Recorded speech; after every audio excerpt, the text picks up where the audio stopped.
UFC Fight Night Macau goes down this Saturday, tomorrow. It's going to be a big one. The main card is full of fun fights. The prelims, however, I'm a little bit iffy on. There's a couple of fighters on there that you'll want to watch out for, mostly dealing with the road to the UFC fights. But in terms of breakdown, I'm not so sure about them. I'm always skeptical of the Ultimate Fighter fighters and the road to the UFC fighters myself, but sometimes they turn out good fights, sometimes they turn out good prospects. Right now, I'm not going to get into the prelims very much. I know Loner Kavanaugh coming off the Dana White's Contender Series, very impressive in that one. He's going to be taking on Ochoa in this one. Look out for that one. Probably going to be an emphatic finish for Loner Kavanaugh. And then Maheshate and Nicholas Mata as the first fight on the whole card at 3 a.m. This is an early one for American fans. That one might be all right, might be a fun little scrap, but the rest of them, I don't know what's going to happen. Carlos Hernandez to Mendem Burrell. I don't know, man. Not super excited for any of these, but who knows? They could end up being good fights, so if you want to tune in, tune in. But for me, I'm waiting till 6 a.m. Eastern time for the main card, kicking off with Zhang. This guy has been tearing through some light heavyweights as of late. Got a great regional scene record, has had some pretty impressive performances on there, and since breaking into the UFC, has put out a couple of guys. Dana White Contender Series alum. This dude's legit as he comes. Now, is he one of these guys that's going to make a run at the belt? I don't know. He leaves his chin out there quite in the open. A little bit more than I like to see, but who knows? I think he can get it done. Diaz, not one of these guys that's really, really highly touted, although he is undefeated himself, so watch out for that one. That could be a banger, and look for the upset from Diaz. It's possible, but I'm going to take Zhang in this one to show out for his home region crowd. Macau, a little bit of a weird Chinese province down there. I don't know what the deal is exactly.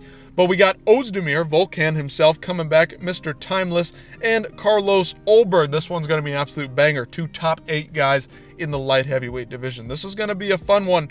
I'm looking at Carlos Ulberg to hopefully win this one just to get some fresher names at the top of the division, but Volkan is as tough as they come, one of the best in the light heavyweight division, and he's been that way for the last couple of years. I don't expect this one to be a boring fight. These two are going to come to fight on the feet.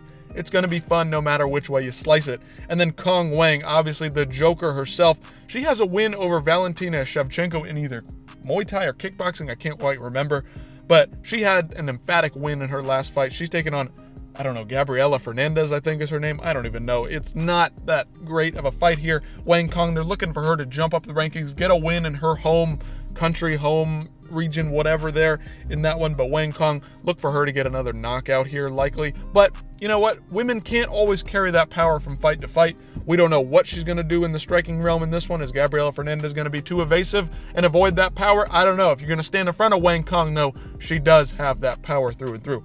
Now, feature bout, Kenan Song versus Muslim Salikov. The 40-year-old Salikov taking on Kenan Song. 2 guys that are not really at the top of the heap in the welterweight division, but should put on a fun fight. Salikov likes to throw a lot of spinning attacks, and Kenan Song has got some pop in his hands. Not the best striker, but he does come to bang. And then the co-main event, obviously, Yan Xiaonan and Tabitha Ritchie. This one's going to be a fun one. Yan Xiaonan likes to stay on the feet, likes to strike it out. She's tough and as gritty as they come. And Tabitha Ritchie, obviously, she likes to get it to the ground and eke out some split decision victories. So we'll see how that one plays out. Look for Yan Xiaonan coming off that UFC 300 loss to Zhang Weili to probably try to get the finish here, but who knows how that one goes. It's going to be a 3-rounder at 115. And then the main event, one of the best fights that the UFC could put on right now, Yan versus Figueiredo. Peter Yan, coming off of that last win against Song Yadong, previously has had a couple of losses to the former champions, Merab, Aljo, and Sean O'Malley, but they were all, I don't know, some of them fairly close. The Merab one was a bit of a runaway for Merab, but Peter Yan, not the kind of guy you're just going to put away easily. Figueiredo has been tearing through the bantamweight division with wins over Marlon Vera and Rob Font. And also Cody Garbrandt. That's a tough guy, got power in his hands, but we don't really rate that one all that highly for Figgy. But Figgy, the slander, I can't take it anymore. This guy was the 125-pound champion, moved up to 135, and has to run through an absolute gauntlet at 35 to get a title shot. Not fair at all. They're letting all these other guys move up. Previous champions from lower weight classes jump almost nearly right into title fights, and Figgy has to run through a murderer's row. Probably the best resume he could put together. Font, Vera, and then Peter Yan all together. My goodness, I mean, that's just absolutely loaded. What has Umar done? Beat Corey Sandhagen? Yes, I love Corey Sandhagen, but you got to admit, That's not enough to get you into a title fight, man. You gotta beat 1 or 2 guys at least. Come on, I mean, they're gonna probably give it to Umar, but I'd like to see them give it to Figgy. And if he wins this, give it to Figgy. There's no question. This is the #1 contender fight here. For Petr Yan, though, I don't know if this is a #1 contender fight for him, but Figueiredo certainly. Oh my God, the matchup here, the power that each of these guys have, the torque that these guys can generate in the striking realm. Figueiredo, though, he's looking to mix it up. He's working on his game. He's well-rounded. He wants to get it to the ground when he can, get off some of that ground and pound, maybe snatch up a choke at some point. I think I'd like to see Figgy win, but I'm not confident because Figueiredo, he's going to look to mix it up. Meanwhile, Petr Yan's takedown defense is very, very solid. He withstood a lot of takedowns against Aljamain and Merab combined in their fights. Can he stop the takedowns of Figueiredo? I'd say likely yes. Figueiredo doesn't have that kind of physicality that those other two have. But this is going to be a fun one, no matter which way you cut it. This one's going to be really, really good. Very interesting matchup. This is very important for both these guys. If Petr Yan loses this one, he's going to take a huge step back. I don't know what's next for him if he loses this one.